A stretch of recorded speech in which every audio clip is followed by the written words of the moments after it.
कि एक विद्यार्थी से मिला। हमारी और उसकी वार्तालाप हो रही थी। तभी उसने मेरे से एक प्रश्न पूछा कि यार भैया हमें सिलेबस बता दो कि परीक्षा में क्या क्या आएगा। मैं बोला अभी तू सिलेबस ढूंढ रहा है, एग्जाम नजदीक आ चुका है मेरे भाई। बोला हाँ भैया पता है, लेकिन ना सिलेबस मैं पढ़ रहा था, मुझे समझ आ ही नहीं रहा था। अब प्लीज कम समय बचा है, आप हमें बता दो क्या क्या पढ़ना है, कैसे पढ़ना है। तो सबसे पहले मैं उसको बोला देख यार, अगर तू मिडिल एजुकेशन को फॉलो करता है और क्लास 10th का है तो डेफिनेटली तेरे को तगड़ा कंटेंट मिल ही रहा होगा। बोला हाँ मैं आपके सारे वीडियोस देखता हूँ। मैं बोला हाँ फिर टेंशन मत ले, अगर तूने सिलेबस का वीडियो अभी तक नहीं देखा है तो सिंपल सा यूट्यूब में लिख के सर्च कर क्लास 10th त्रैमासिक परीक्षा वर्ष 2024-25 सिलेबस मिडिल एजुकेशन, पीछे मेरा नाम जरूर लिखना, डेफिनेटली टॉप पे वीडियोस आएगा। उसने सर्च किया मेरे सामने और देखा, बोला हाँ भैया सिलेबस तो मिल गया। अब एक बात बताइए, अभी तो आप इतिहास का सीरीज चला रहे हैं, तो इतिहास में सबसे कठिन चैप्टर कौन सा है। मैं बोला भाई अगर तू मेरे वीडियोस देखता है ना तो तेरे लिए कोई कठिन नहीं है। तो फिर बोला सबसे सरल। मैं बोला हाँ देख, सरल कठिन तो मैं बता सकता हूँ, डिफरेंस बता सकता हूँ कि ये कठिन है सरल है, लेकिन अगर तू सबसे सरल की बात करेगा ना तो कल वीडियोस आएंगे तो देख लेना। और वो यही चैप्टर है भूमंडलीकृत विश्व का बनना। आपको पता है इस चैप्टर की इतनी क्षमता नहीं है कि यहाँ से 3 नंबर का प्रश्न पूछे, 4 नंबर का प्रश्न पूछे, छोटे छोटे प्रश्न पूछता है 2-2 नंबर लायक। और आपको पता है 2 नंबर का जो आंसर लिखना है ना 2-2 लाइन में, इतना सरल बता दूंगा तुमको ना कि यहीं पर इंस्टेंटली याद हो जाएगा। लेकिन उसके पहले अगर तुम वीडियो को स्किप करके जाओगे तो लॉस तुम्हारा फिक्स है, इसलिए स्किप मत करना यार, मेरे साथ पढ़ो ना, मैं पढ़ा रहा हूँ लाइव आके, आप भी लाइव पढ़ो, डेफिनेटली प्रॉफिट मिलेगा। अब देखो हम क्लासेस को चालू करें उसके पहले यहाँ पर कुछ इंस्ट्रक्शन अवेलेबल है। जैसे जिस स्लाइड को भी हम पढ़ने वाले हैं उसके पीडीएफ को डाउनलोड करना चाहते हो तो लिंक वीडियो को डिस्क्रिप्शन बॉक्स में दिया गया है, सिंपल सा क्लिक कीजिए एंड पीडीएफ को डाउनलोड कर लीजिए। बहुत सारे बच्चे बोलते हैं आपको हमें पीडीएफ नहीं मिलता है, मैं आज उसके लिए वीडियो बना दूंगा कि पीडीएफ को डाउनलोड कैसे करें। Got it. नेक्स्ट इंस्टाग्राम और फेसबुक, जो वीडियो आप यूट्यूब पर देख रहे हो यूट्यूब से पहले आपके सामने फेसबुक पर अपलोड होता है, एंड इंस्टाग्राम पर कुछ इंपॉर्टेंट क्वेश्चंस जो एग्जाम में 200% आते हैं उनको अपलोड करता हूँ, वहां से जाकर जुड़ करके उसका फायदा उठा सकते हो। नेक्स्ट कहता है मॉडल पेपर, आपके क्वार्टरली एग्जाम के प्रिपरेशन के लिए मिडिल एजुकेशन के यूट्यूब चैनल पर मॉडल क्वेश्चन पेपर के वीडियोस आएंगे, आप उनको देखिए, फायदा उठाइए। एंड चैप्टर वाइज आप टेस्ट भी दे सकते हो, इसके लिए आपको जुड़ना पड़ेगा टेलीग्राम पर, सबका लिंक डिस्क्रिप्शन बॉक्स में है। टेलीग्राम पर सिंपल से जुड़िए, यहाँ पर टेस्ट का लिंक आएगा, टच कीजिए एंड टेस्ट को देकर के अपने क्षमता को मापिए कि हम कितने गहरे पानी पे हैं। चलो भाई तो हम स्टार्ट करते हैं 2 नंबर के क्वेश्चंस को। 3 और 4 नंबर के प्रश्न यहाँ से नहीं आते हैं, दिमाग में बैठा लो, और 2 नंबर के क्वेश्चंस भी एकदम आसान भाषा में समझेंगे। हमारा पहला प्रश्न कहता है आयात शुल्क क्या है, या फिर आयात शुल्क से क्या तात्पर्य है, जरा समझना। तुमने अगर इतिहास को ठीक ठीक से पढ़ा हो तो 2 शब्द सुने होंगे, एक होता है आयात और दूसरा होता है निर्यात। क्या सुने हो ना? अगर देखो यार तुम आयात और निर्यात को सुने हो ना तो बस तुम्हारा आंसर बन गया। आयात, आयात, आयात मतलब आना, यात, क्या बुला रहे हो तुम, आ किसमें आ, यात में मतलब यातायात में आ, तो आयात, आयात मतलब बुलाना, मतलब ऐसा कोई वस्तु जो विदेश से हमारे हिंदुस्तान में आए उसे कहते हैं आयात, क्योंकि बुला रहे ना आयात, आ भाई आ। और निर्यात का मतलब होता है जस्ट अपोजिट, हिंदुस्तान से कोई वस्तु को बाहर भेजना उसे कहते हैं निर्यात। अब आयात शुल्क पूछा है, इसका मतलब ये है कि दूसरे देश से अगर कोई वस्तु, देखो ये दूसरा देश हो गया कोई विदेश का और ये हमारा प्यारा हिंदुस्तान हो गया, अगर यहां से कोई वस्तु हमारे देश में आता है तो हमारे देश के बॉर्डर पर जो टैक्स लगता है, कर लगता है, उसे कहते हैं आयात शुल्क। खत्म। अब बताओ कठिन लगा क्या? इतना सरल है, वहां की डेफिनेशन क्या लिखा गया है वो तुम पढ़ते रहना, ये मेरा काम नहीं है। नेक्स्ट कहता है प्रश्न क्रमांक 2, रेशम मार्ग क्यों महत्वपूर्ण था।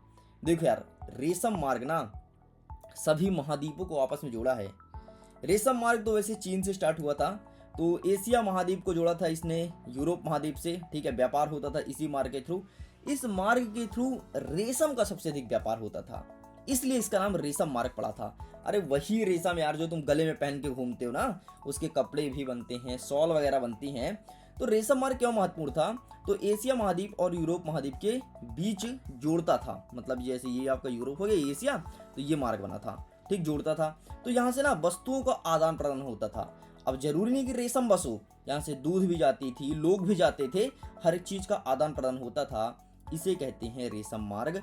एंड यहाँ पर देख लो रेशम का अधिकांश व्यापार होता था। बाकी एक्सेट्रा एक्सेट्रा बातें लिखी गई जो मैंने तुमको समझा दिया। कठिन लगा क्या? नेक्स्ट देखते हैं प्रश्न क्रमांक 3। प्रश्न क्रमांक 3 में बढ़ूं तो अभी तो वीडियो स्टार्ट हुआ है, तो आप बताइए आपका जोश लेवल कितना है? मेंटेन है? 100 में 100 है जोश लेवल? कमेंट सेक्शन में बताओ कि आपका 100 आउट ऑफ 100 जोश लेवल है कि यस बस मैसेज आने लगे हैं आपके फ्रेंड का, चलो चैट कर लेते हैं। वीडियो को स्किप मत करना यार, क्योंकि बाद में अगर तुम सोच रहे होगे कि बाद में पढ़ लेंगे, बाद में नहीं पढ़ पाओगे। और नोट्स प्रॉपर बनाते जाओ, नोट्स बना के रखो, नोट्स ही काम आएगा फाइनल एग्जाम में। अभी तो छोटे मोटे एग्जाम है, जब आपका वार्षिक परीक्षा होगा नोट्स ही काम आएगा। नेक्स्ट कहता है कॉर्न लॉ क्या था? अब कॉर्न लॉ इतना सरल, कॉर्न मतलब क्या होता है? भुट्टा, भुट्टा, मक्का, मक्का को ही कहते हैं ना कॉर्न। तो कॉर्न लॉ मतलब मक्का के लिए लगाया गया शुल्क या टैक्स ही कॉर्न लॉ कहलाता है। अब जरा समझना इसकी कहानी क्या हुई थी। देखो यार, कुछ बड़े भूस्वामित्व थे, मतलब बड़े बड़े किसान थे, उन्होंने मक्के की आयात पर पाबंदी लगा दी। आयात मतलब क्या होता है कि विदेश से हमारे देश में नहीं आएगा। और जिस कानून के सहारे उस पर पाबंदी लगाया गया था उसे कहते हैं कॉर्न लॉ। मतलब एक कानून था जिसके सहारे से वो रोक दिए कि अब भाई बाहर का चीज हमारे देश में नहीं आएगा, इसे कहते हैं कॉर्न लॉ। नेक्स्ट हमारा कह रहा है प्रथम विश्व युद्ध में मित्र राष्ट्र कौन कौन से थे? अब देखो दो चीज होता है, एक होता है मित्र राष्ट्र और दूसरा होता है धुरी राष्ट्र। ठीक है, धुरी राष्ट्र। अब मित्र राष्ट्र और धुरी राष्ट्र क्या होता है, किसे कहते हैं, इस पर हमेशा प्रश्न पूछा है। तो आइए मैं आपके डाउट को आउट करता हूं। और इसमें भयंकर कंफ्यूजन होता है, देश के नामों में कंफ्यूजन होता है, कहीं का नाम कहीं चला जाता है, मित्र का चला जाएगा धुरी में, धुरी का चला जाएगा मित्र में। एग्जाम्पल के तौर पर समझना, आपके स्कूल में 8 लड़के हैं, 8 लड़के कोई एक क्लास में, ठीक है। 8 लड़के में से 4 लड़के एक साथ रहते हैं, 4 लड़के एक साथ रहते हैं, मतलब ग्रुप बट गया है 4-4 का। तो ये 4 वाले जो ग्रुप हैं उन्होंने नाम रखा लिया मित्र राष्ट्र। अरे जैसे आजकल कई सारे लड़के जो यंग लड़के हैं 22-23 साल के, बहुत वो गुंडा वाला ग्रुप नहीं बना लेते, कुछ का कुछ नाम रखा लेंगे, 001, 0007, कुछ का कुछ नाम रखा लेते हैं भाई, है ना। तो बस समझो कि एक ग्रुप का नाम मित्र राष्ट्र है और दूसरे ग्रुप का नाम धुरी राष्ट्र है। अब समझना ये कॉन्सेप्ट समझ आएगा, ठीक। ये 2 ग्रुप हो गए। अब जब फर्स्ट वर्ल्ड वार, प्रथम विश्व युद्ध हुआ कब? 1914 से लेकर के 1918 तक। जब प्रथम विश्व युद्ध हुआ तो ये ग्रुप, यहाँ के 4 देश और यहाँ के 4 देश, मतलब यहाँ के 4 लड़के और यहाँ के 4 लड़के आपस में भिड़ गए, लड़ाई करने लगे। तो बस एक गुट को कहेंगे मित्र राष्ट्र और दूसरे गुट को कहेंगे धुरी राष्ट्र। मतलब 2 गुट लड़ाई करने लगे, एक दूसरे को मारने लगे, कोई किसी को मार रहा है, कोई किसी को मार रहा है, जैसे लड़ाई दंगा में होता है, देखे होगे। तो वही पूछ रहा है कि प्रथम विश्व युद्ध के समय पे मित्र राष्ट्र के अंतर्गत कौन कौन से देश थे। मैं उम्मीद करता हूं समझ आया होगा। 4 नाम ध्यान रखना, ब्रिटेन, फ्रांस, रूस और अमेरिका। आइए अब इसे मैप एनिमेशन में देखते हैं। देखो भाई साहब, ये रहे आपके मित्र राष्ट्र के सारे देश। आप इसका स्क्रीनशॉट ले लो, कभी नहीं भूलोगे। देखना, सबसे पहले आपका अमेरिका पड़ता है, हमें यहाँ से पढ़ना है, तो सबसे पहले पड़ेगा अमेरिका। ठीक है, ये अमेरिका एक पहला बड़ा देश है जो कि मित्र राष्ट्र के ग्रुप में शामिल था। दूसरा कहेंगे फ्रांस। ठीक है, ये आपका छोटा सा देश हो गया, जो लाल लाल है ना, ये पूरा फ्रांस है। और जो ग्रीन कलर से वो है ब्रिटेन। ये 3 देश, अमेरिका, फ्रांस, ब्रिटेन। और अंतिम में जिसकी बॉर्डर यहाँ से शुरू होती है, कुछ इस प्रकार से देख लो, इतना बड़ा देश, बहुत बड़ा देश भाई, ये आपका रहा रसिया। तो इस प्रकार से ये 4 देश मित्र राष्ट्र में थे। यही पढ़ना, गूगल में सर्च करो तो कुछ का कुछ आता है, लेकिन जब एनसीईआरटी से पढ़ो तो यही 4 देश का नाम आता है। इसलिए 4 देश को ही अच्छे से पढ़ना है। ये आपके मित्र राष्ट्र के देश हैं। कौन कौन सा? अमेरिका, फ्रांस, ब्रिटेन और रूस। आगे बढ़ते, नेक्स्ट क्वेश्चन कहता है कि द्वितीय विश्व युद्ध में मित्र राष्ट्र और धुरी राष्ट्र की कौन कौन सी थी। मतलब मित्र राष्ट्र ग्रुप में कौन था और धुरी राष्ट्र ग्रुप में कौन कौन था। तो देखो यार, चाहे प्रथम विश्व युद्ध हो चाहे द्वितीय विश्व युद्ध हो, दोनों का गुट सेम रहेगा। तो अच्छा, कंफ्यूज करने के लिए परीक्षा में प्रथम द्वितीय लिखता है, बाकी कुछ नहीं, ठीक है। तो द्वितीय विश्व युद्ध में मित्र राष्ट्र में कौन था? ब्रिटेन था, रूस था, फ्रांस था, अमेरिका था, हमने आपको पहले दिखाया। अगर मैं धुरी राष्ट्र की बात करूं तो इसमें जर्मनी, जापान और इटली 3 देश ही थे। अब बोलोगे सर ये तो मित्र राष्ट्र वाले जीत गए होंगे, 4 लोग थे तो। नहीं, ऐसा कुछ नहीं है, कोई नहीं जीता हारा, दोनों को बराबर नुकसान हुआ है।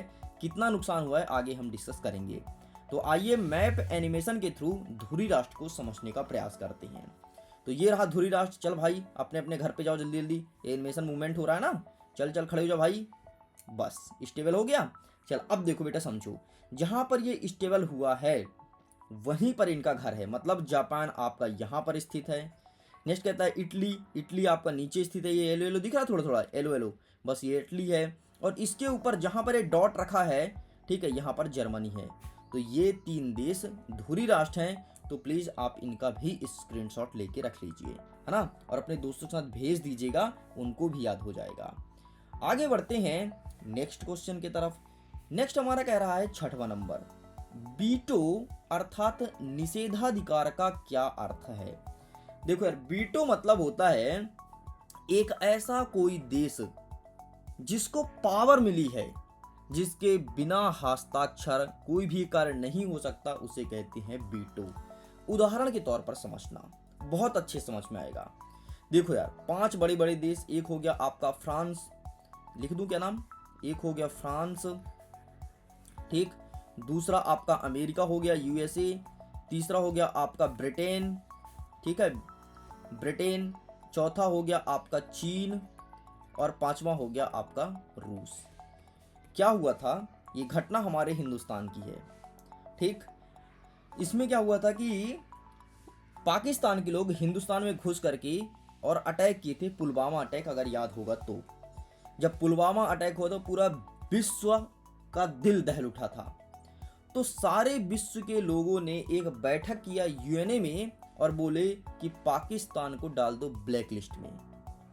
तो किसी भी देश को ब्लैक लिस्ट में डालने के लिए जितने भी देश को बीटो की पावर प्राप्त है, सभी का सिग्नेचर चाहिए, तभी जाकर के कोई देश ब्लैक लिस्ट में डलता है, ठीक। तो यूएसए ने उस पर सिग्नेचर कर दिया, ब्रिटेन ने उस पर सिग्नेचर कर दिया, फ्रांस ने कर दिया और रूस ने कर दिया।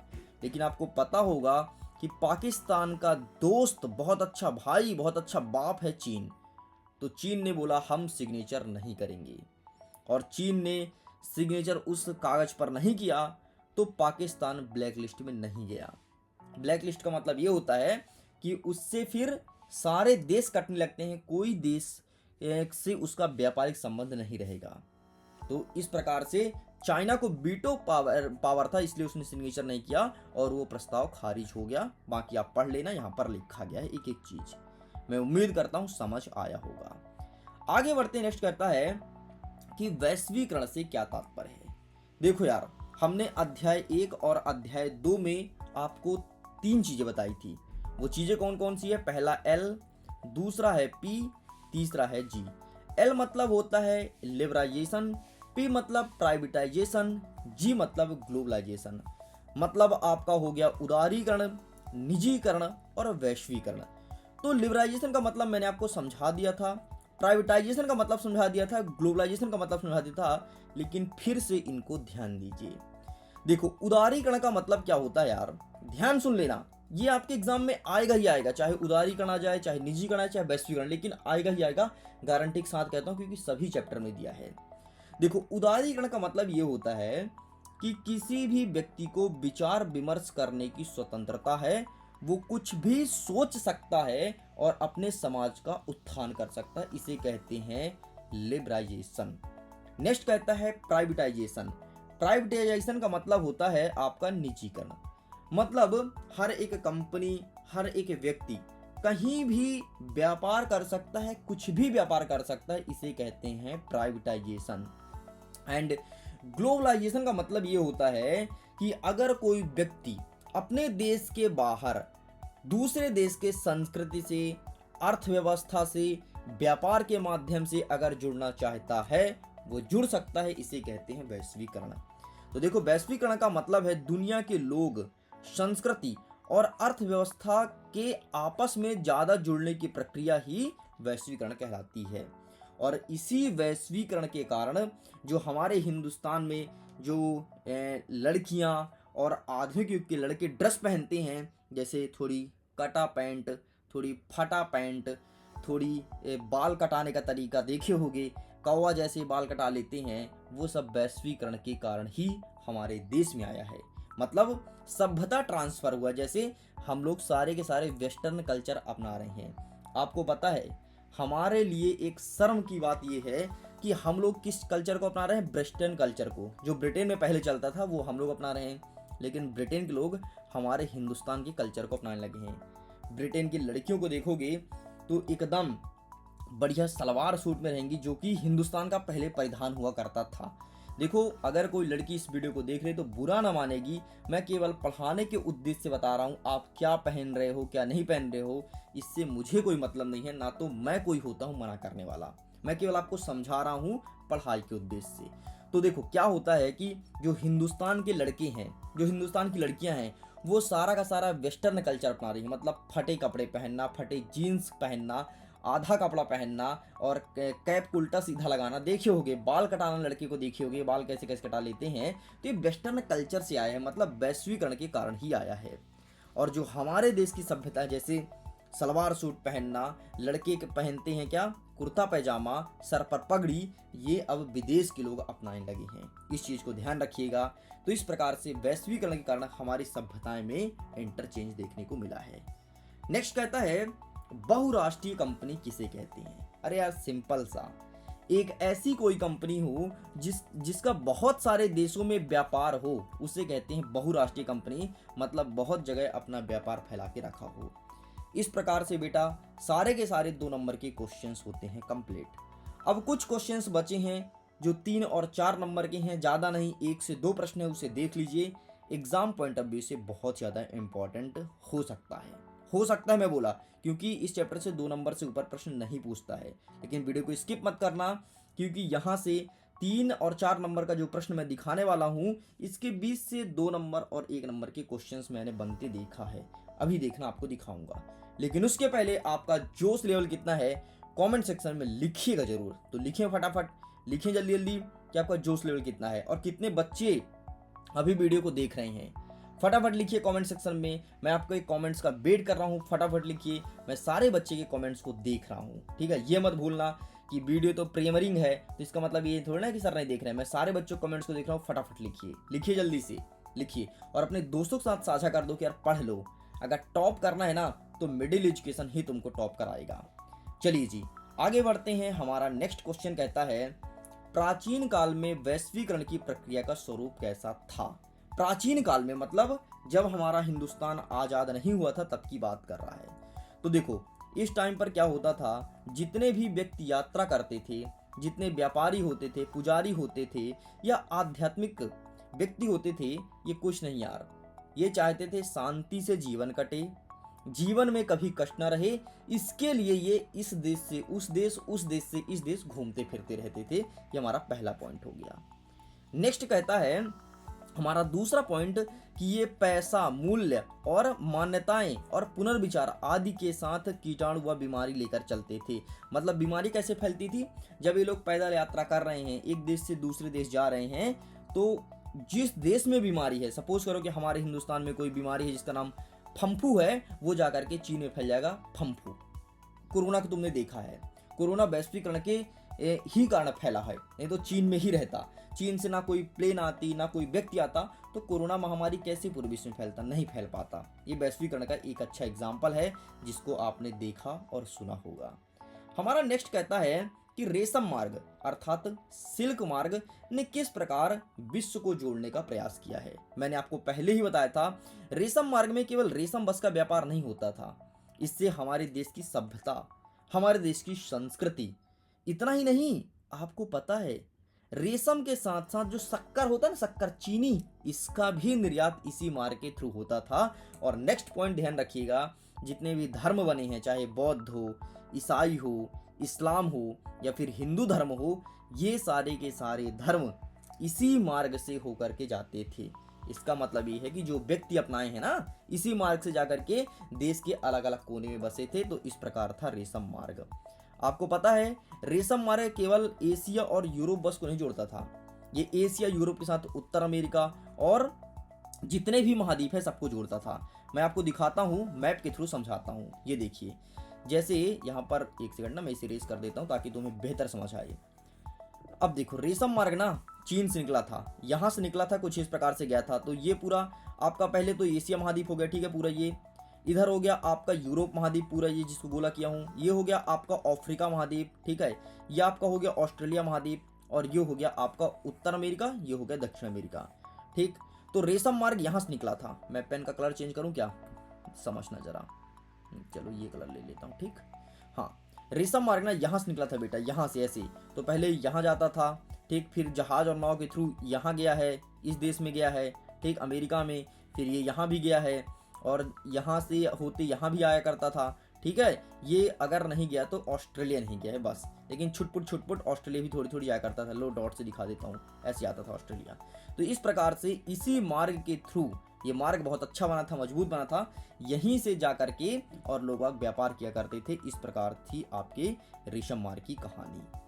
चलिए, मैं उम्मीद करता हूँ सारे पॉइंटों को अच्छे समझ में आया होगा, और अगर समझ पाए हैं तो प्लीज़ एग्जाम में इन्हीं पॉइंटों को लिख करके आइएगा। बाकी एग्जाम में ये 3 या 4 नंबर का प्रश्न नहीं आएगा, 1 या 2 नंबर का प्रश्न देखने को मिलेगा। नेक्स्ट कहता है, प्रथम विश्व युद्ध का विश्व पर क्या प्रभाव पड़ा। ये तगड़ा क्वेश्चन है, इंपॉर्टेंट है। देखो, प्रथम विश्व युद्ध सबसे पहले हुआ कब था, 1 नंबर का प्रश्न ये पूछता है। तो 1914 से लेकर के 18 तक चला था, ठीक। युद्ध 2 खेमा में लड़ा गया था। 2 खेमा मतलब 2 गुट, पहला था मित्र और दूसरा था धुरी, ठीक, देख लो 2 गुट जिनका नाम अभी मैंने आपको दिखाया है, ठीक है जी। मानव सभ्यता के इतिहास में ऐसा भीषण युद्ध कभी नहीं हुआ है। आपको पता है 90 लाख से ज्यादा लोग घायल हुए थे और 90 लाख से ज्यादा लोग मरे थे और 2 करोड़ से ज्यादा लोग घायल हुए थे इस युद्ध में। ये एक ऐसा आधुनिक युद्ध था जिसमें मशीन गन, जिसमें गोली चलती ऐसे गोली चलती है ना, हंसना मत यार भाई, गोली की आवाज थोड़ी निकाल पाएगा कोई इंसान। टैंक, हवाई जहाज, रासायनिक हथियार, इन सब का उपयोग किया गया था। मतलब कोई भी देश किसी भी देश में बम फोड़ रहा है, भा भा। आपको पता है इस टाइम पे हमारा देश आजाद नहीं हुआ था तो हमको ब्रिटेन वाले अपने साथ लेके रखे थे। मतलब हम लोग मित्र राष्ट्र के ग्रुप में थे, भारत के लोग, ठीक है, हम लोग मित्र राष्ट्र के ग्रुप में थे। अरे भाई, हम लोग लड़ने नहीं जाते थे क्योंकि हम लोग पहले से ही शांति चाहते थे कि यार शांति से रहना है। लेकिन ब्रिटेन वाले बोले नहीं, चल लड़ाई करना मेरी तरफ से। हम लोग भी जाके बम फोड़ते थे और कोई भी मर रहा है, ठीक, इस प्रकार से कहानी होती थी। नेक्स्ट कहता है, युद्ध के कारण दुनिया का सबसे ताकतवर जो देश था ना, वो सबसे कर्ज में डूब गया, वो था ब्रिटेन। देख सकते हो नेक्स्ट, ठीक है। अब बाकी यहाँ पर अमेरिका से भी कई सारा उधार लिया था पैसा वैसा भाई, क्योंकि एक गुट के थे ना, मित्र राष्ट्र में ब्रिटेन था और कौन सा था आपका, फ्रांस था, रूस था और अमेरिका था। तो ये एक दूसरे से पैसा लेकर काम चलाते थे। बाकी उस टाइम पे ब्रिटेन के पास बहुत पैसा हुआ करता था, लेकिन सब लुटा दिया ब्रिटेन इस लड़ाई में। बहुत नुकसान होती है यार, कभी लड़ाई होती है ना तो दोनों पक्ष की नुकसान होती है। अरे तुम खुद सोचो, तुम्हारी स्कूल में लड़ाई हो गई तो तुम अगर किसी को मारोगे तो क्या तुमको कोई ना मारेगा, तो दोनों को नुकसान होगा ना, बस यही कॉन्सेप्ट है। अंतिम प्रश्न देख लो, ब्रिटेन वुड्स समझौता क्या था। देखो यार, ब्रिटेन वुड्स समझौता कुछ नहीं था। 44 देश के प्रतिनिधि मतलब मालिक मतलब प्रधानमंत्री एक साथ बैठे और एक नियम बनाए थे। वो नियम कुछ इस प्रकार से नीचे लिखा गया है, उसको जरा पढ़ लो, ठीक है। इस समझौते का अधिकार तौर पर संयुक्त राष्ट्र मौद्रिक एवं वित्तीय सम्मेलन के नाम से जाना जाता है। मतलब इसका नाम क्या है, संयुक्त राष्ट्र मौद्रिक और वित्तीय सम्मेलन के नाम से जाना जाता है। 1944 में न्यू हैम्पशायर के ब्रिटेन वुड्स शहर में आयोजित किया गया था, इसलिए इसे ब्रिटेन वुड्स समझौता कहते हैं, ठीक है। कौन सा था, ब्रिटेन वुड नाम का एक शहर है जो कि ब्रिटेन में है, वहां पर इसको आयोजित किया गया था।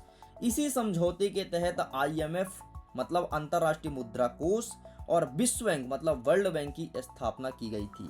वर्ल्ड बैंक की स्थापना 1945 में हुई थी, ठीक है। और ये बैठक कब हुआ था, 1944 में। तो इसी के बाद वर्ल्ड बैंक और IMF बना था, ठीक है।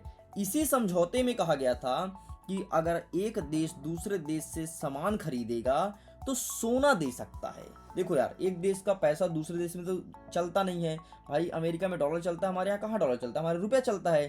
तो यहाँ पर इसी समझौता में तय हुआ कि अगर तुम किसी देश से बंदूक खरीद रहे हो, गोली खरीद रहे हो, टैंक खरीद रहे हो, तो तुम उसके बदले सोना दे दो। सोना सब जगह चलता है। ठीक, ये तय हुआ था। नेक्स्ट कहता है, ब्रिटेन वुड सिस्टम को 1970 के दशक में भंग कर दिया गया, लेकिन आईएमएफ और विश्व बैंक आज भी अहम संस्था के रूप में बनी हुई है। मतलब 1940 में इसका गठन हुआ, 70 में भंग हो गया, लेकिन इसके अंतर्गत जो आईएमएफ मतलब इंटरनेशनल मॉनेटरी फंड और वर्ल्ड बैंक, ये आज भी कार्यरत है। तो इस प्रकार से मेरे प्यारे बच्चों पूरा का पूरा चैप्टर होता है कंप्लीट। वीडियो पसंद आया हो तो वीडियो को लाइक कीजिएगा, अपने मित्रों के साथ साझा जरूर कीजिएगा। लिंक डिस्क्रिप्शन बॉक्स में है, पीडीएफ को डाउनलोड कर लेना। मैं वीडियो को एंड करता हूँ। खुश रहिए, पढ़ते रहिए।